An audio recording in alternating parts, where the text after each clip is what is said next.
President. I'm not late, they were taking me.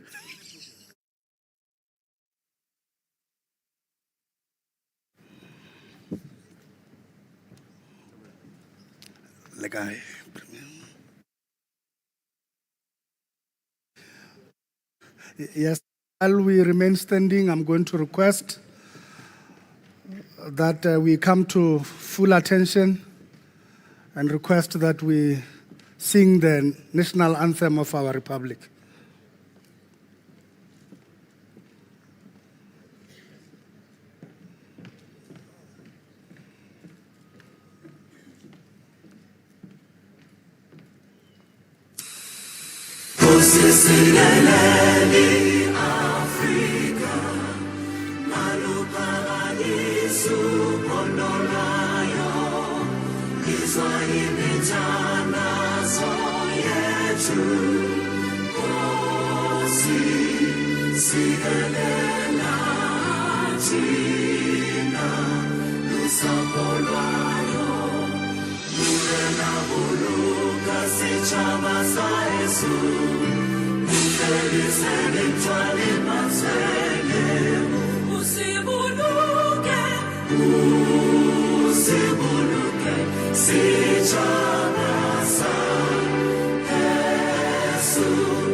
Thank you very much. We may take our seats.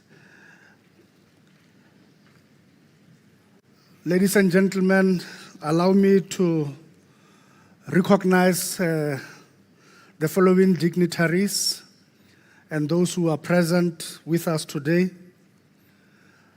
The Honorable President Cyril Ramaphosa, His Excellency, the President of the Republic of South Africa. The Minister of Human Settlements in the Republic of South Africa, Ms. Thembi Simelane.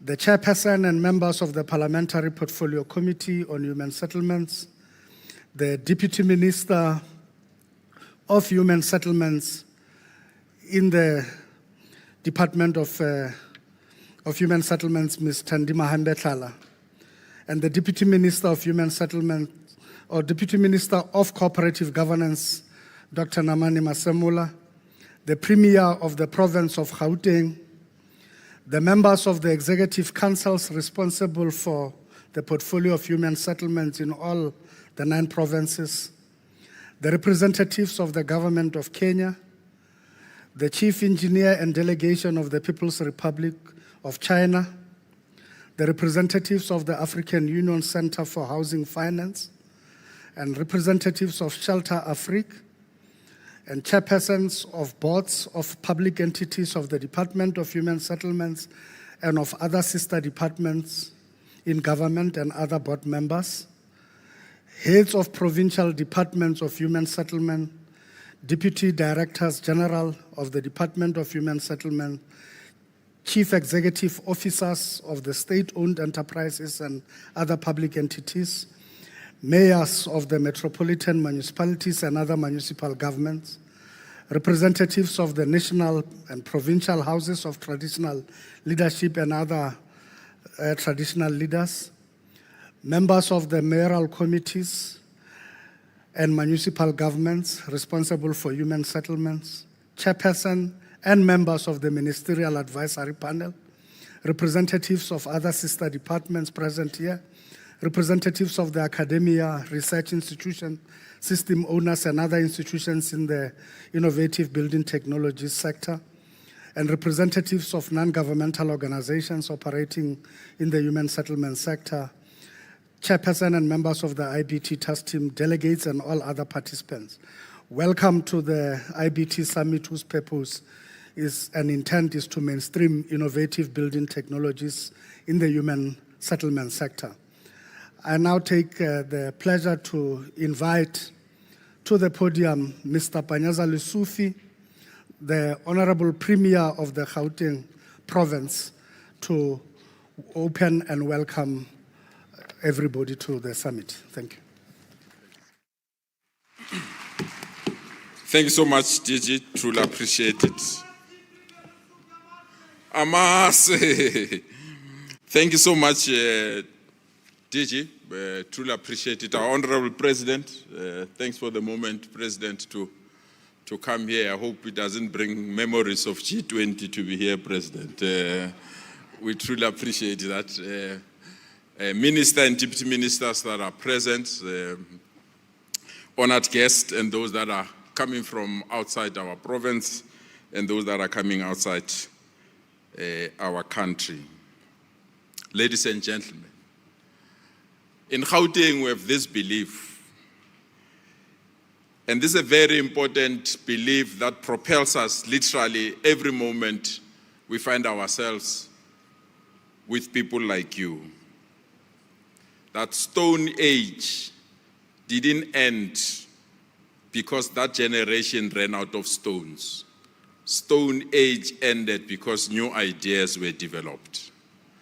And it's within that context that we feel happy and excited that we are in a room with innovators, creators, and those that are prepared to invest not only their skills but their resources to make a better South Africa.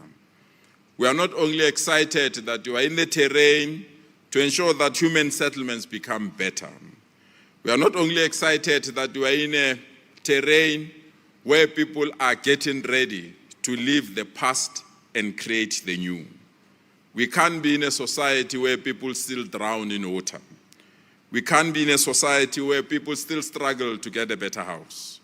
We can't be in a society where people will face fire when we've got innovations that can stop fire. So for you to be here, you are not only bringing excitement to us in Gauteng, you are paving a new way of a new generation, new ideas, and a better country. And for this, we want to wholeheartedly welcome you. And we want to state it up front.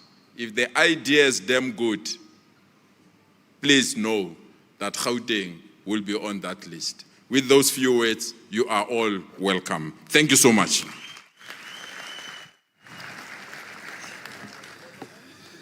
Thank you very much, Honorable Premier. Without much ado, I wish to invite the Deputy Minister of Human Settlement, Ms. Thandima Hembetlala, to kindly outline the purpose of this summit and the delivery of human settlements in our republic. Honorable Deputy Minister.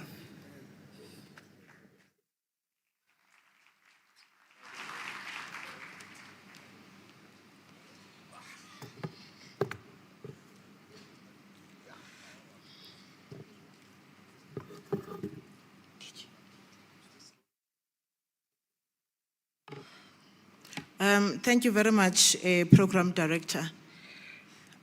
His Excellency, the President of the Republic of South Africa, Mr. Cyril Matamela Ramaphosa, the Minister of Human Settlements, Ms. Thembisile Simelane, the Premier of Gauteng, Mr. Panyaza Lesufi, the DG of Human Settlements, Dr. Alec Muemi, all DDGs, Ministers, Deputy Ministers, MCs, Mayors, Speakers, CEOs of human settlements, entities, and members of the National Assembly, titans of the industry, distinguished guests, ladies and gentlemen, allow me to stand on the established protocols.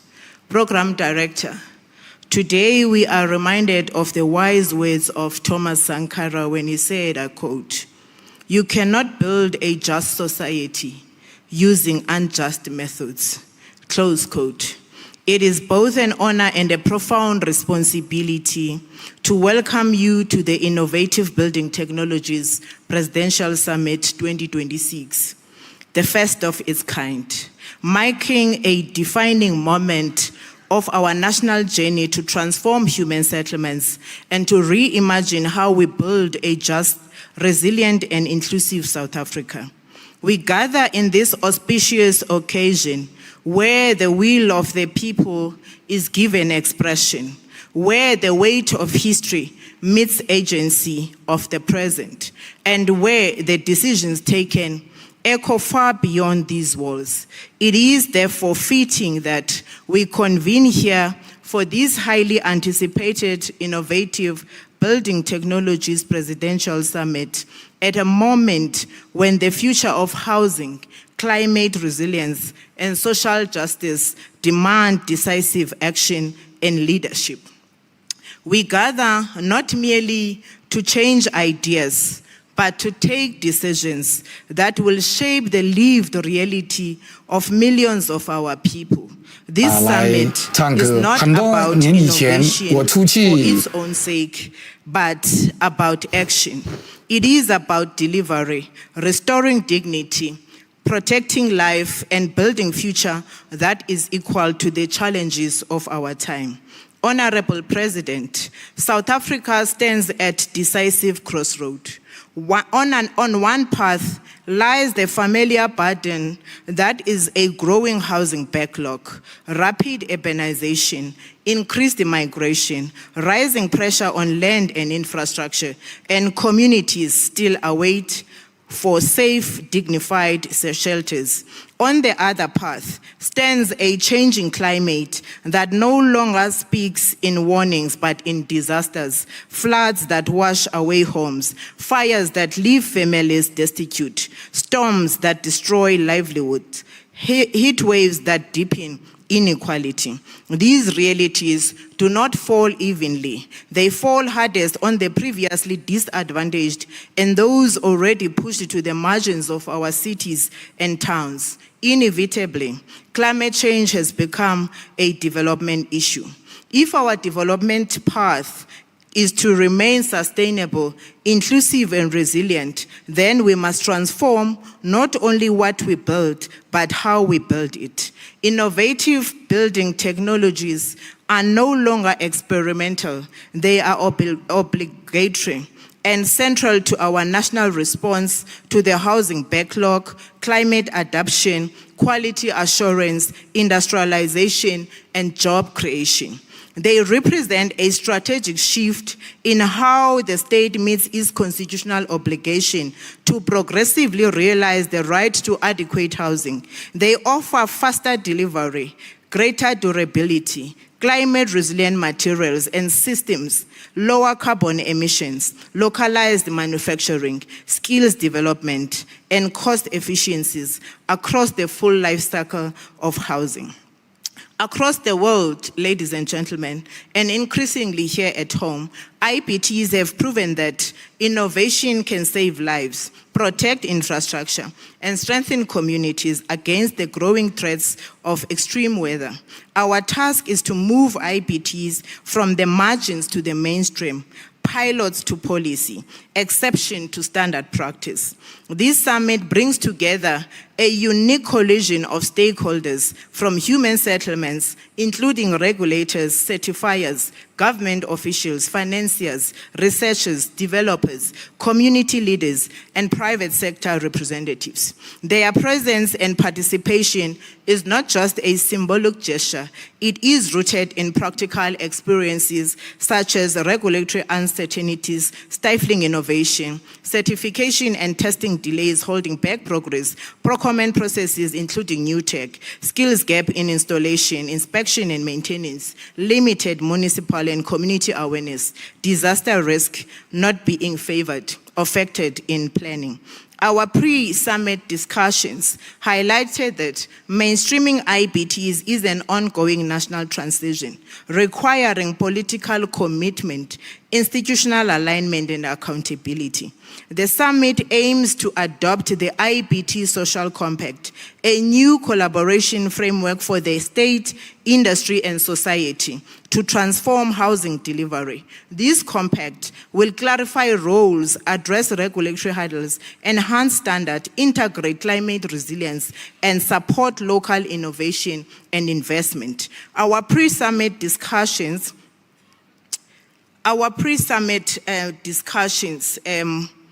also highlighted an urgent need to ensure that our people are decently housed.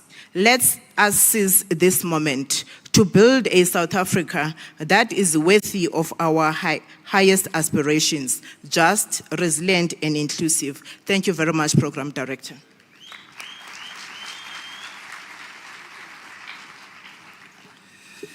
Thank you very much, Honorable Deputy Minister. Ladies and gentlemen, afford me the opportunity to invite to address you the Honorable Minister of Human Settlement, Ms. Thembisi Melani, after which I would request her to then introduce to you the Honorable President. Thank you very much. Minister. Thank you very much, Program Director, His Excellency President Cyril Ramaphosa, Deputy Minister of Human Settlement and Deputy Minister of COGTA, other honorable ministers who are here and deputy ministers, our host, Premier Panyaza Lesufi, members of the executive councils, mayors and councillors, representative of public entities and regulators, in particular AGRIMA and NHBRC, financial institution and all our developmental finance partners who have been with us since our pre-summit discussions, members of the portfolio of the Department of Human Settlements and the Ministerial Advisory Panel that is in support of this August Summit, academia, research institutions and civil society, our international partners, distinguished guests, ladies and gentlemen, good morning. It is both an honor and a privilege to welcome you, as Premier Lesufi has already done, to our first Presidential Innovative Building Technologies Summit in the history of our democratic South Africa. I was hoping you will clap hands for President Ramaphosa. It's not my delivery, it's his. This summit marks a decisive moment. It is not a conference of ideas alone, but it is an exhibition of technologies for admiration, but it's also a call for action which forces us to a collective commitment to change how we plan, how we finance, how we approve, and how we build human settlements in our country. I'm quick to correct colleagues and members of our community when they say I'm the Minister of Housing. I say I'm the Minister of Human Settlements, because our responsibility is to provide human settlements, which includes all social amenities in that settlement. At the heart of this gathering, therefore, it's a simple and powerful truth. The way we have been building is no longer sufficient to the scale, the speed, and the complexity of South Africa's housing challenge. We are mandated by our Constitution in Section 26, which affirms that everyone has a right to have access to adequate housing. Since 1994, the democratic state has delivered over 5 million housing opportunities in the form of sites and houses. This is a remarkable achievement, and I insist you clap hands. We're one of the few governments that has afforded to over 5 million of its residents a house.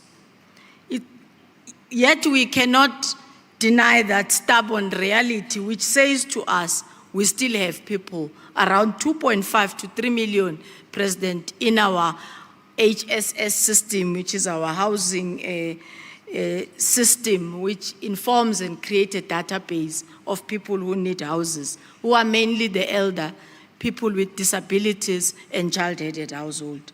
And this therefore increase for us the pace in which how we handle land, infrastructure, and public finances. Of course, one cannot forget the escalating climate crisis, which keeps on reversing the gains that we would have made.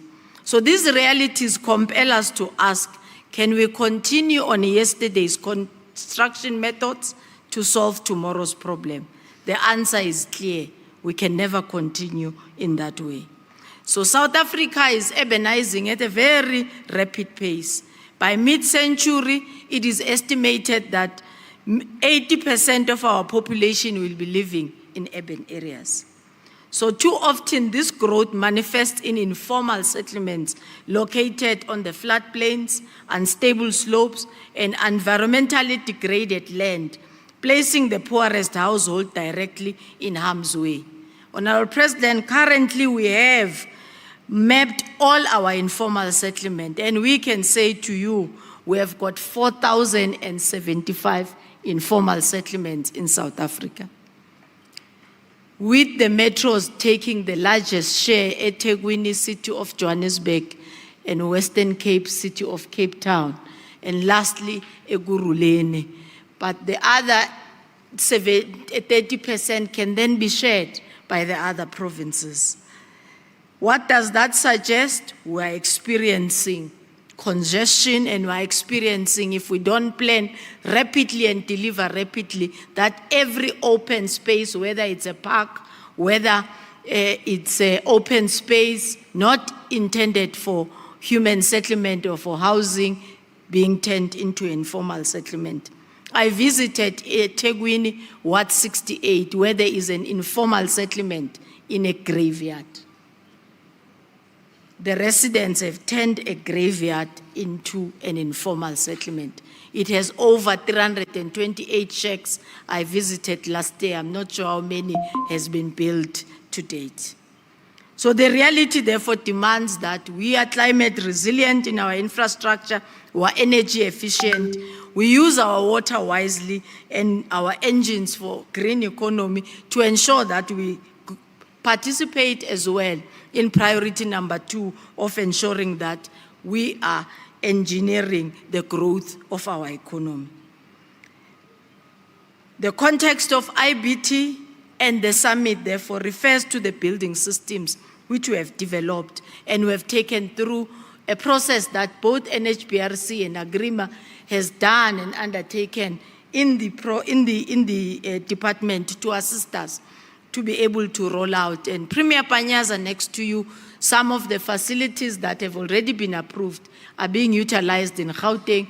eThekwini responded very well as well. We're building one of the health facilities there. Ekurhuleni responded very well. We were intending to conclude around 5,000 social housing flats. We had challenges, but not because of the material, because of the planning of the municipality, which got challenges. In the Western Cape, we have got positive response. We have over 300,000 classrooms now of schools that have been built on the tested AGRIMA material together with NHBRC. What does that mean, President? We are trying so hard to respond to the build timelines you have given us and to be predictable in terms of quality and respond positively in terms of housing. And this is affirmed by our commitment to the white paper, which has been approved by Cabinet, which commits us to invest in innovative and flexible building typologies. We have set standards, norms and standards to enable all the IBTs to be integrated into the subsidized housing program. In fact, we confidently are saying to you, Honorable President, in our financial year 26-27, which should be commencing now in in April, as you know, we are targeting a portion of our human settlement development grant. I'm afraid to say to you upfront how much percent, because when I say that percent, you will up it. But I am committing that our budget in the coming financial year will be putting to all provinces that they begin the rollout of IBTs. But we must be honest that innovation does not become a slogan, and that is why we are setting these measures. The questions that are remaining pertinent to me, President, and we are reshaping them with our team, is local manufacturing capacity, is skills availability and NHBRC, and it's helping there, its job impacts, its financing model, and we've got a very good pre-summit which we held with our financiers here. We've also received warmly responses from our neighboring countries, which are also present here to assist us with the financing models that they are utilizing. Our portfolio committee as well is also participating and is making sure that the product that we are designing will be acceptable in the market. So we are hoping to create new categories of employment and support localization and industrialization. We take it as a must that we must enable SMME participation as we do that. So our innovation responses, President, will be inclusive. So no single institution can drive this transition alone. So the compact that we are going to be signing today, we are hoping, amongst other things, it gives us the participation and a confirmation of acceptance by our civil society and community formations. I see our partners, Abahlali basemjondolo, in attendance, and I appreciate President Zikote, your attendance and support in ensuring that we face and produce a quality that our people could be able to use and feel dignified to be handed over, and all our public entities. This compact will include clear commitments, defined roles, measurable actions, and accountability mechanisms. But it will push us closer, Honorable President, when we report to you to say how far have we reduced and how fast have we placed back a person who would have been displaced by floods or fires back into a dignified household. A challenge we accept because currently we are unable to do that at the desirable speed. Allow me, colleagues, and to introduce to you the President of the Republic of South Africa. It is now my honor to introduce a leader who has consistently called for innovation, resilience, and inclusive growth. A president I report to who always reminds me that resilience is not only about recovery after crisis. Minister, what is your mitigation plan? But it is about foresight and shared responsibility. A president who understands that sustainability and development must be built quite literally from the ground up. Ladies and gentlemen, please rise and join me as we welcome the President of the Republic of South Africa, His Excellency, President Cyril Ramaphosa.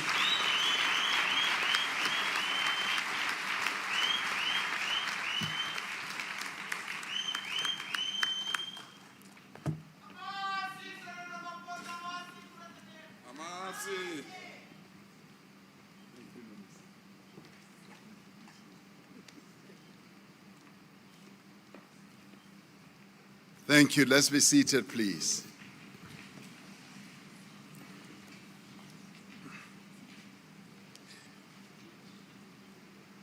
I stand on the protocols that have been articulated and greet you all, and want to thank you for your patience waiting for a while as I was being taken through the various and very impressive stands of exhibitors here.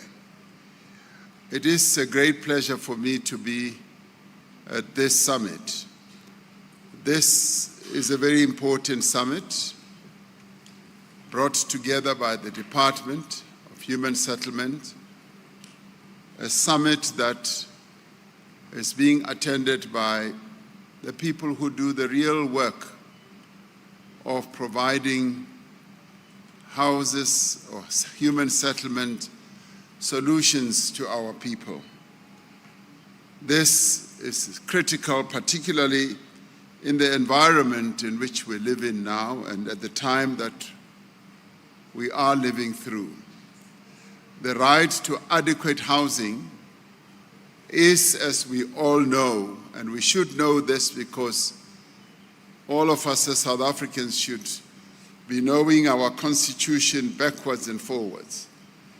The housing issue, the people of South Africa felt that it should be in our constitution. They had taken the inspiration from our forebears who drafted the Freedom Charter, who said, as one of the aspirations set out in the Freedom Charter, that there shall be houses. And that in itself is something that is also reflected both in the Universal Declaration of Human Rights and, as I said, in our Constitution. And as this is the year when we will celebrate, or we are celebrating, the 30th year of our Constitution, being here should mean that maybe all of you should have read the Constitution and should know what the Constitution says about the housing issue.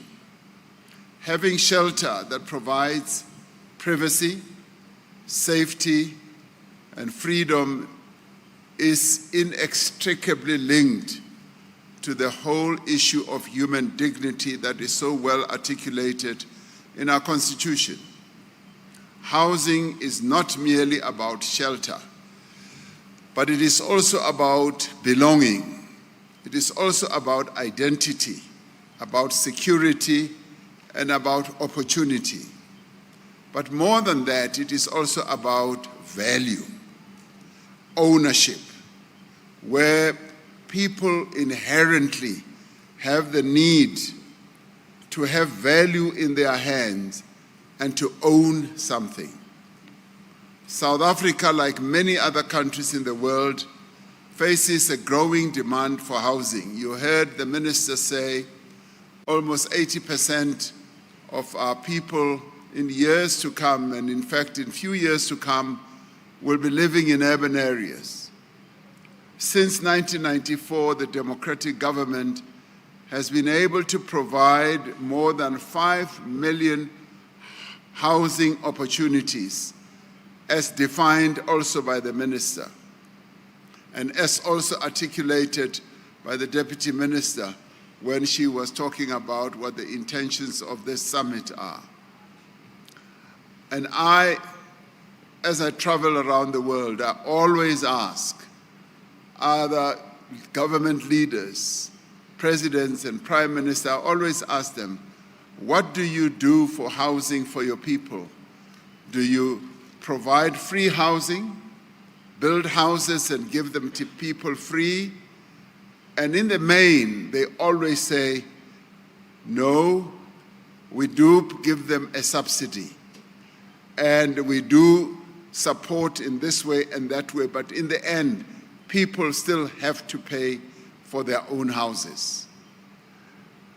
We are the only country that I know, and repeat, I know, even on the African continent, that builds houses and hands them over to the people of our country.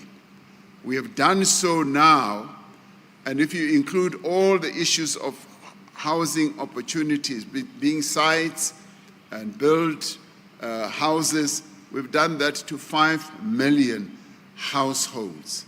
I know of no other country that has done so. But more than that, what that has meant is that we are giving value to our people. And if I do a quick calculation, because I like numbers, a quick calculation, it means that 5 million housing opportunities, which could have cost us over the 30-year period, almost 500 billion rand. The government of South Africa has given, free of charge, 500 billion, more or less, to the people of our country, just given them like that and say, you now have value worth 500 billion. I know of no other country that has done that. And even as we started, the houses that we built were worth a little less, but even if you factor inflation and the value of our money from then to today, it would more or less come around those type of figures. This is phenomenal. And this is how the government has sought to live up to what is said in the Freedom Charter as well as in our Constitution.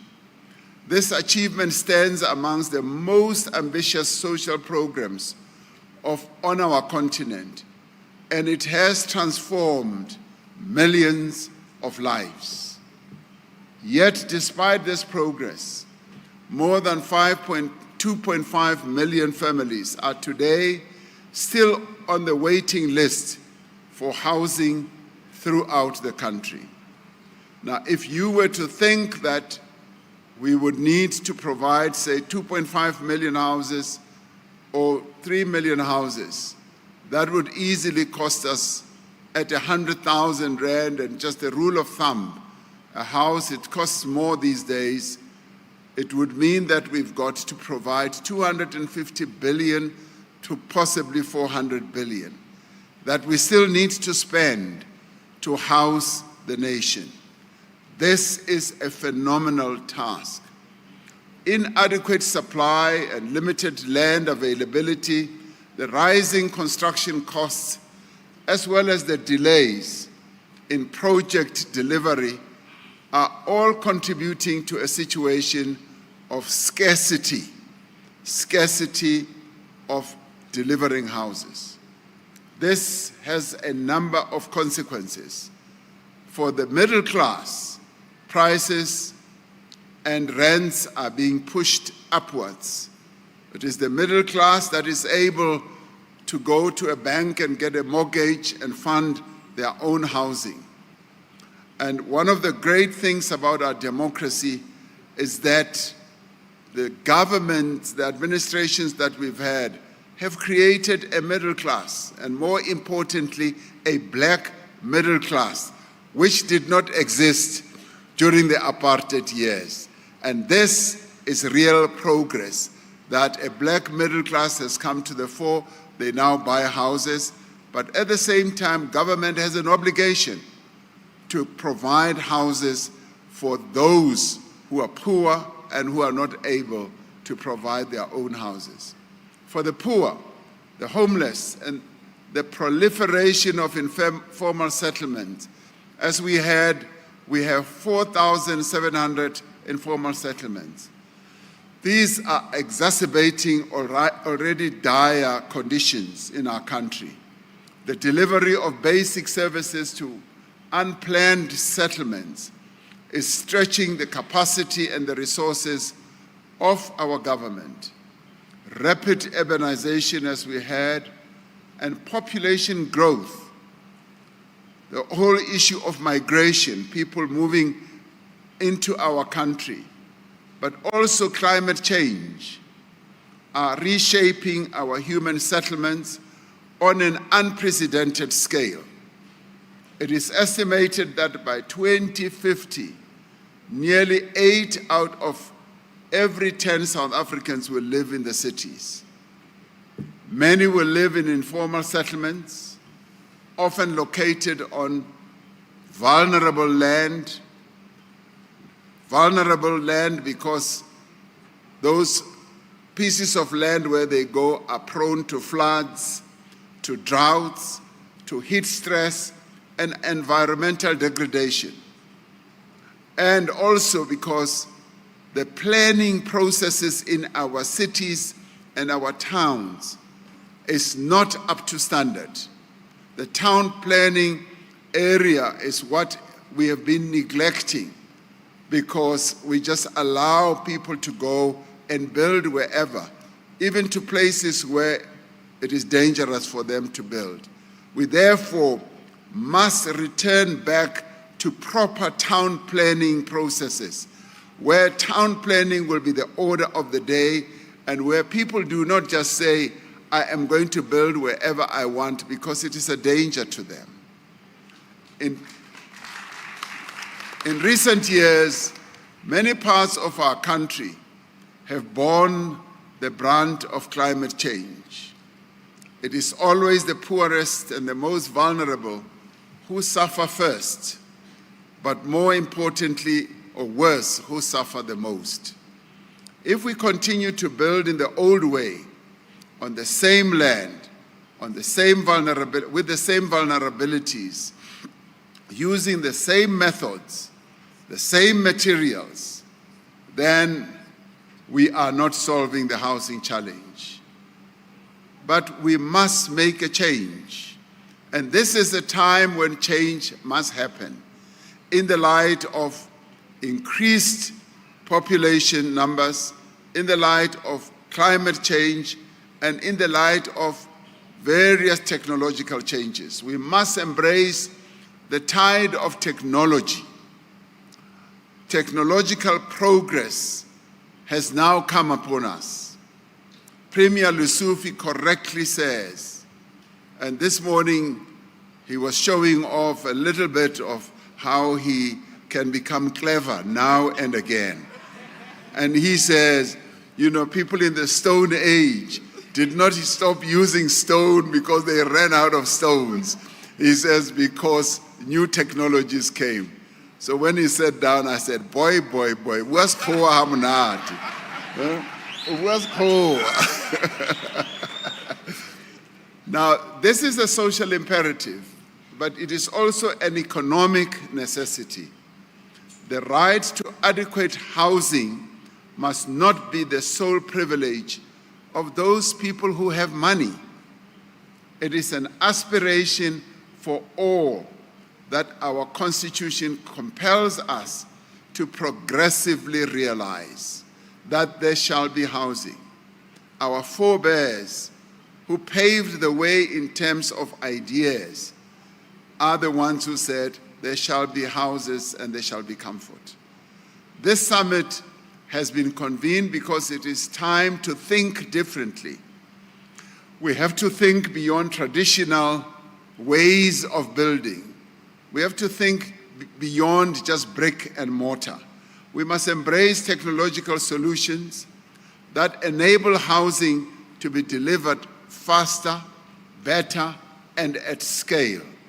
And in my book, cheaper, because I always want to look at the bottom line. Is it cheaper? And some people will say, no, we do it faster, but I say, no, I want it cheaper. So make sure that when you come with technologies, you bring me a cheaper solution. Now, this summit brings together government, regulators, financiers, innovators, municipalities, professional bodies, community organizations, youth formations, women's organizations, international partners in support of modernizing human settlements. So this, I would say, is the intellectual repository of building housing settlements. And the minister is correct. She's not the minister of housing, she's the minister of housing settlements, because we look at the whole issue broadly, not just in a narrow way of building roof and bricks around a household. We look at housing settlements, the entire community. We're united in our resolve to turn innovation into a coordinated national pathway for housing delivery at scale. And here we talk about scale because we have to deliver. If we find the money, we have to deliver between 2.5 to 3 million houses, which will easily cost us something like 300 to 400 billion, which we do not have today. We are learning from global experience while building solutions that are locally embedded, socially accepted, and owned by our people. At the G20 Leaders Summit, which was held here in this very venue, South Africa reaffirmed a very important principle, a principle that now defines leadership in the 21st century. We said that resilience is not merely the ability to recover, it is the foresight to prepare for disasters. It is the foresight to prepare what may be calamitous that will come in future. Resilience is about choices made before disaster strikes.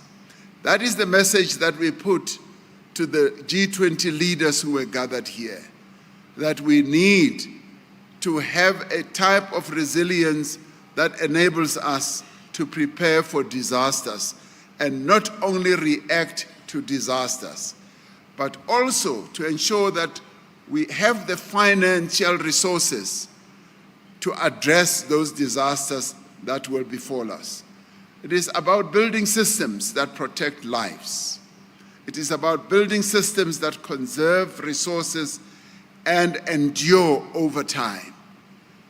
It is resilience that ensures that human settlements requires such foresight. Buildings are amongst the world's largest sources of carbon emissions and resource consumption, as Deputy Minister Mohamed Lala said. Traditional construction methods, while familiar and trusted, are no longer sustainable on their own. We need to look at other ways. Water scarcity, rising energy costs, climate risk, and the urgency of scale demand that we modernize how we build. I was very impressed as I was going through the stalls to hear some of those who are manufacturing building materials who were saying this type of building material is fire resistant. This type of building material is climate accommodating. In other words, when it's cold, it will give you warmth. When it's hot, it will give you a coolness. I was very impressed to hear all that. So innovative building technologies offer us an opportunity, a very strategic opportunity to address the exigencies of our moment. When appropriately regulated, when appropriately financed, socially accepted and locally embedded, innovative building technologies allow us to build faster and at scale and cheaper.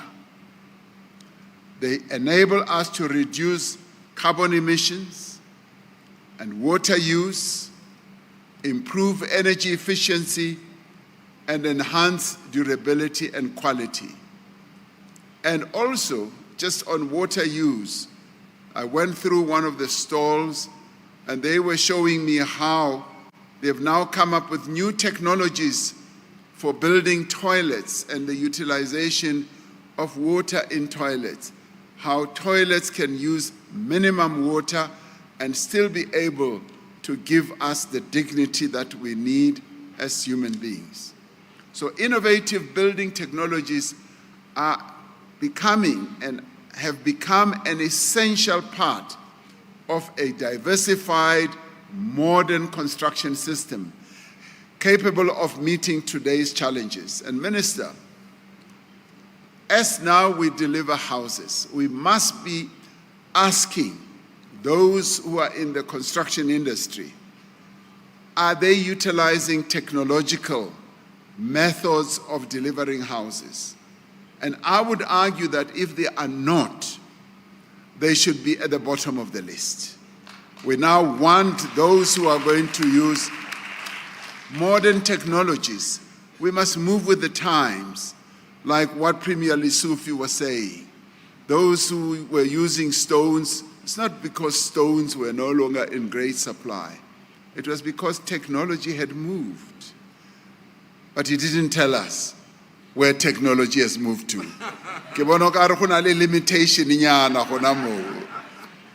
But yes, indeed, absolutely right. In South Africa, innovation in construction takes place within an established regulatory framework. We've moved ahead. We've learned from other people. Agrima South Africa provides rigorous scientific and technological or technical certification of innovation systems, while the National Home Builders Registration Council safeguards quality, compliance, and consumer protection during implementation. I want to pause here for a while and also make sure that the antennas of the NCHBR, I think that's what you're called, and Le Agrima South Africa, you must keep an eagle's eye on the quality of materials that are used in our building processes. We've had a few buildings collapsing, one in the Southern Cape and one in KZN, where the collapse led to the deaths of people. And of course, the investigations are ongoing. I haven't seen the reports, but what I've asked myself is whether the quality of the materials that was used was up to standard. So I want you to keep your antennas up to make sure that as we give approvals, as we give licenses, as we examine all these matters, the quality of materials used must be uppermost in our mind. Together, these institutions that I've referred to ensure that innovation strengthens public trust. Innovation without standards erodes confidence, while innovation with oversight builds legitimacy. The 2024 White Paper on Human Settlements provides the policy foundation for the innovative shift we now need to make. It calls for resilient building typologies, sustainable local materials, rapid emergency housing responses, and stronger partnerships across society. At the heart of this summit is the social compact on innovative building technologies. Now, this compact represents, in my view, a shared national commitment to move innovative building technologies from pilot projects and demonstrations into the mainstream of South Africa's human settlements. I saw a few of the pilots that are being tried. Now, I'd want to say, both from the universities, from our CSIR and so forth, I want to say, move quicker and industrialize those and bring them into the mainstream, because we want to deliver houses at a more rapid pace before our people lose hope. The 2.5 million people in South Africa who do not have houses, some of whom have been waiting on the waiting list for long, are losing patience. We must move quicker, and we must now resort to new technologies, to innovative means of delivering houses. The compact aligns policy and planning, regulation and standards, finance and insurance, research and skills development, and implementation across all spheres of government. And when it comes to skills, I must say that I was very impressed as I was going from stall to stall when I saw young people, young women and young men being present in some of these companies that are displaying, meaning that they are acquiring skills and they are becoming better. It is this skills revolution that we want to see. More and more skilled South Africans who are good at what they do, who have developed expertise, who are not fly-by-nights, who are not manga people, who are real experts in what they do. I saw some of them today. You can applaud them. But this system, most importantly, establishes shared responsibility and accountability. The Innovative Building Technologies program focuses on areas where impact is most urgent. These areas include disaster recovery and emergency housing, climate-resilient settlements, energy-efficient and water-saving technologies, and local manufacturing and supply chains. Now, most of what I saw today talks to local manufacturing, talks to local content, and that pleased me immensely. Scaling innovation requires confidence from financiers and insurers, and I hope that the financiers are here in their numbers, because in the end, they are the ones who are going to have to provide the finance that will fuel this process of having to build. Should not only be government that has to provide the 300 or 400 billion rand to house the rest of the people who need housing.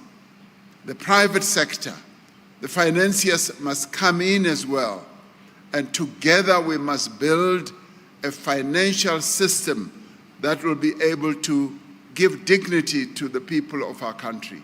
Through the social compact, government, development finance institutions, banks and insurers have committed to align funding instruments, de-risk these projects, and recognize certified IBT housing as financeable and insurable assets. Without this alignment, innovation and the utilization of new technology will just stall and even fail.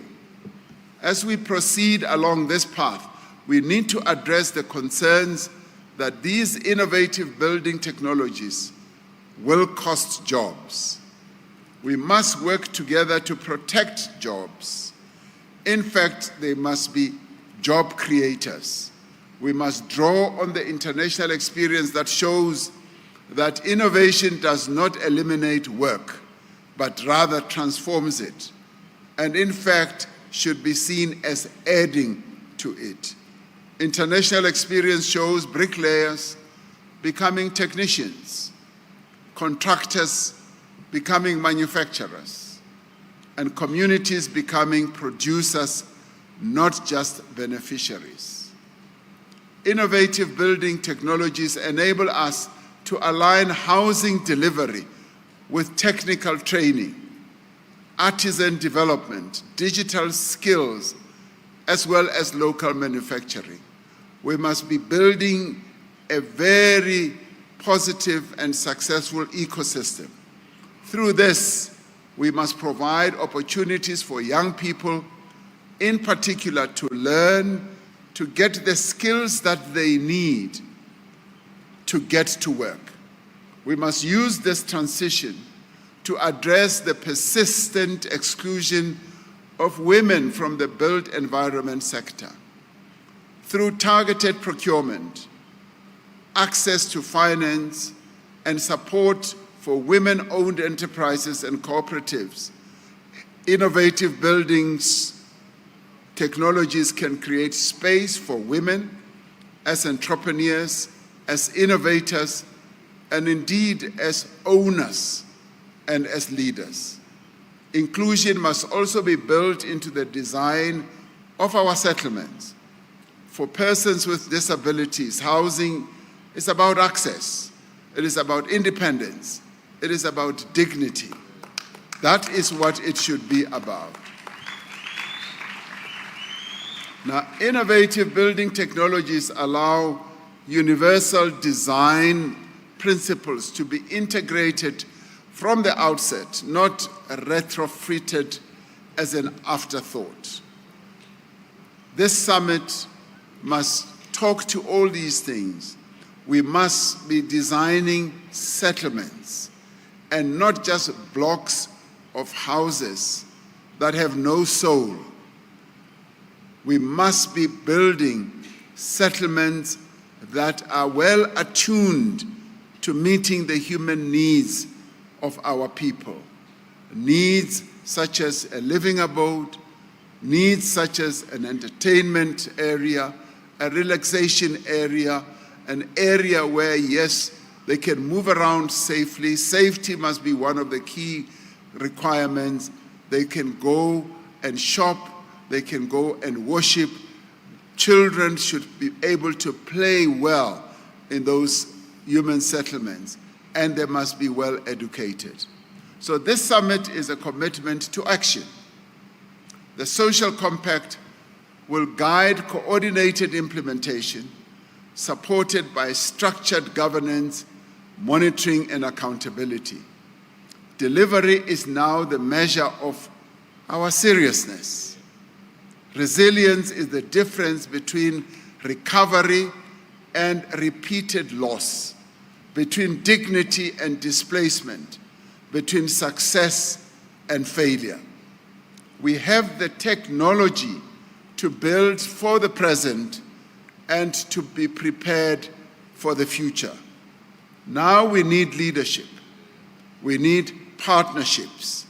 We need cooperation. We need collaboration. We need to be creative. We need to build faster, better, and cheaper. Let's not forget the cheaper part. Let us work together to build a resilient, inclusive South Africa, which is a home to all our people, and in which all our people have a decent home, so that we can fulfill the aspiration and the promise that our forebears had when they adopted the Freedom Charter here in Gauteng, in Kliptown, when they said there shall be houses and comfort. And they then said, these aspirations we will fight for, shoulder by shoulder, hand in hand, until we have won our freedom. Thank you very much.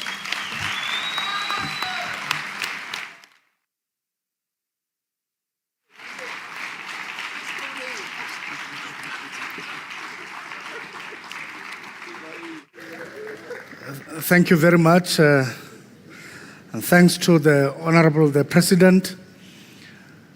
I now wish to request my colleagues in the protocol to help us usher to the stage. Dr.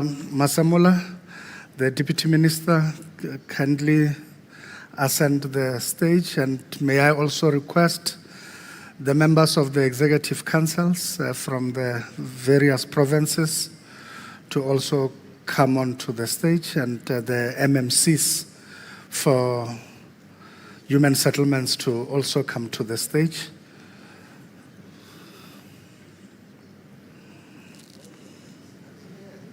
They're here.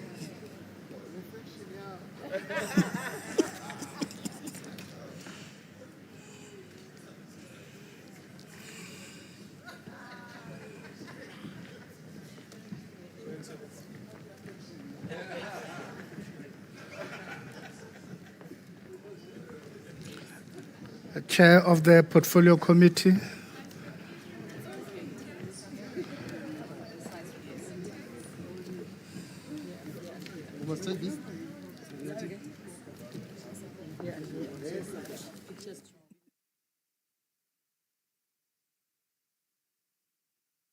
You don't come out.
I leave it. Thank you very much. Thank you very much. Yes, I would request that you remain seated as we allow the dignitaries to take leave of absence.